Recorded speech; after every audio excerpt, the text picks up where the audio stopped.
top 5 des raisons pour lesquelles la Terre est plate. Numéro 5, le Belford Level Experiment. Le mouvement moderne pour la Terre plate a commencé avec Samuel Brayley Rowbotham. Samuel souhaita vérifier et confirmer les mesures de la courbure de la Terre. Il s'est donc rendu au canal de Belfort qui a la particularité d'être une ligne droite sur 9,7 km de longueur. Avec un bateau et une longue vue, il a donc voulu observer le bateau disparaître derrière la courbe terrestre. Il s'est donc placé au bout du canal, à 20 cm au-dessus du niveau de l'eau, avec sa longue vue. Il a ensuite placé un petit drapeau à un peu moins d'1 mètre sur le mât du bateau. Allez vas-y, rame Marcel, il a demandé à son pote dans le bateau de ramer jusqu'à l'autre bout du canal. Et là, bizarrement, Samuel a reporté pouvoir observer le bateau tout entier, tout le long du canal. Alors que normalement, le haut du mât aurait dû être plus de 3 mètres sous l'horizon. Le bateau n'a jamais disparu derrière la courbure. Après avoir reproduit ses expériences sur plusieurs années, il finit par publier un livre en 1865 qu'il intitule « La Terre n'est pas un globe ». Et ce n'est pas le seul cas de choses qui devraient être cachées derrière la courbure et qui ne le sont pas. Plus récemment, une photo de Joshua Nowicki a été prise en exemple maintes fois pour la même raison. Cette photo a été prise depuis le Grand Mare State Park et l'étendue d'eau que nous pouvons voir est le lac Michigan. Et nous pouvons aussi voir, c'est ça qui est intéressant, les gratte-ciel de Chicago de l'autre côté. Donc tout va bien. Sauf que non, rien ne va plus. Chicago est à plus de 90 km de l'endroit où la photo a été prise. En reprenant notre graphique de la courbure de la Terre, Chicago devrait être à plus de 700 mètres sous l'horizon.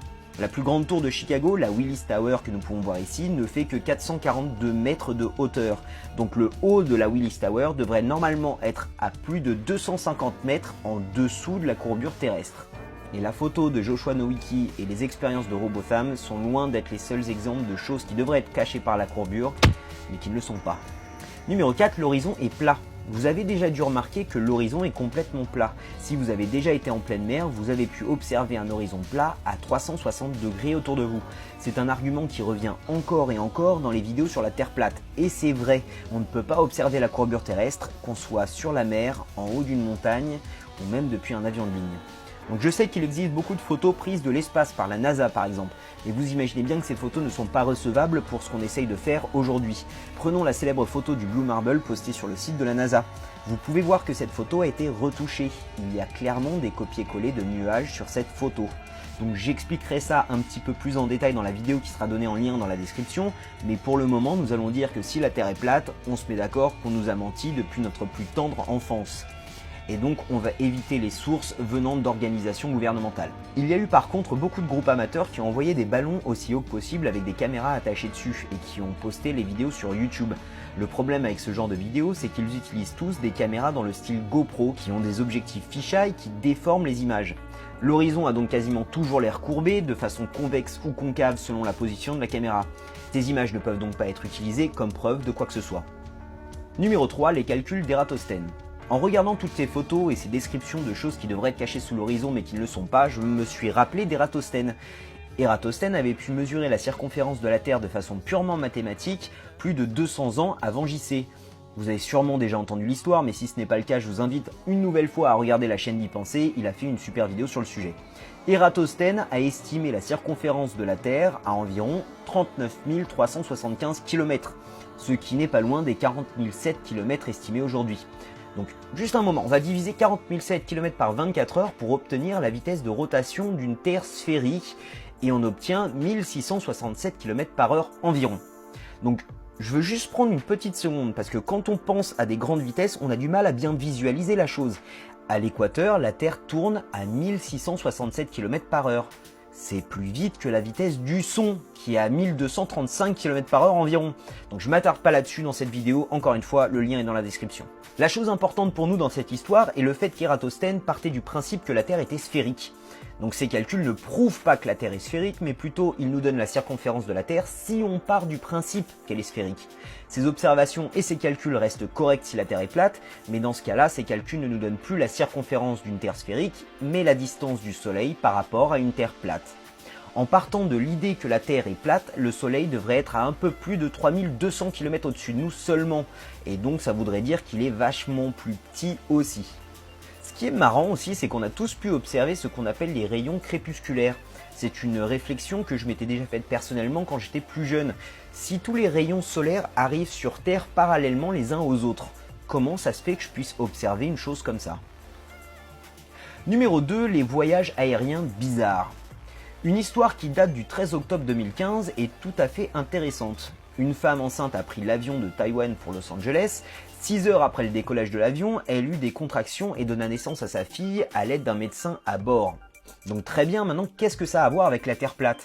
Écoutez, dès que cette femme commença à avoir des contractions, le pilote de l'avion demanda l'autorisation d'atterrir d'urgence sur l'aéroport de Ted Stevens Anchorage, en Alaska. Un avion qui va de Taïwan à Los Angeles atterrit d'urgence en Alaska? Pourtant, ils ont quand même un aéroport à Hawaï. Ok, va falloir rentrer un petit peu plus dans les détails. À quoi ressemble la Terre plate? La Terre serait donc ronde mais plate, et c'est pour ça que j'ai bien fait attention d'utiliser le mot sphère quand c'était nécessaire jusqu'ici. Le pôle Nord, par exemple, est au centre de la Terre plate. Donc pour faire simple, le modèle de la Terre plate ressemble au drapeau de l'ONU, ou au drapeau de l'Organisation météorologique mondiale, ou aussi au drapeau de l'Organisation maritime internationale. Enfin, pas mal de drapeaux, quoi. Je vous passe les détails techniques du mouvement du Soleil et de la Lune, qui expliquent pas mal de phénomènes comme les fuseaux horaires et autres, et je vais juste vous montrer à quoi ressemble le trajet de l'avion Taïwan-Los Angeles sur une Terre plate. Voilà ce que ça donne. Numéro 1, les pôles. Donc pour en finir avec ce top, parlons rapidement des pôles. Donc le pôle Nord est au centre de la carte comme je vous l'ai dit avant, et le pôle Sud entoure la Terre plate.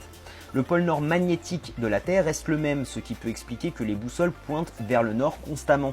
Que ce soit dans un modèle de la Terre sphérique ou dans le modèle de la Terre plate, ça reste la même chose. Un bateau peut donc faire le tour de la Terre grâce à une boussole et reviendra bien au même point.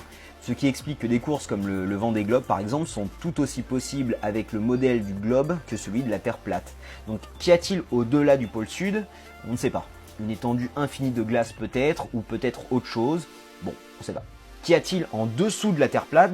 On ne sait pas non plus. Ce n'est pas forcément grave, ce n'est pas parce que nous ne comprenons pas la totalité d'une idée qu'elle est forcément fausse.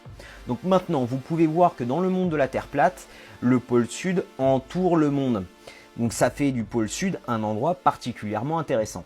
Donc on peut comprendre que le pôle Sud a intrigué un grand nombre d'explorateurs, notamment l'amiral Byrd qui a fait 3 expéditions en Antarctique avant la Seconde Guerre mondiale. Il déclare que l'Antarctique est bien différent du pôle Nord, étant donné des froids encore plus extrêmes et le mur de glace de plusieurs dizaines de mètres de hauteur qui rend l'accès compliqué. Après la Seconde Guerre mondiale, l'amiral Byrd retourne une nouvelle fois au pôle Sud pendant l'opération High Jump. L'opération par contre n'est plus une petite expédition scientifique mais cette fois une opération militaire d'envergure. 13 bateaux de guerre, 6 hélicoptères, 2 hydravions et 15 autres avions pour un total de plus de 4000 hommes de l'armée américaine sont cette fois envoyés pour explorer l'Antarctique. À son retour, l'amiral Byrd donne des interviews radio et télévisées pour expliquer ce qu'ils ont trouvé.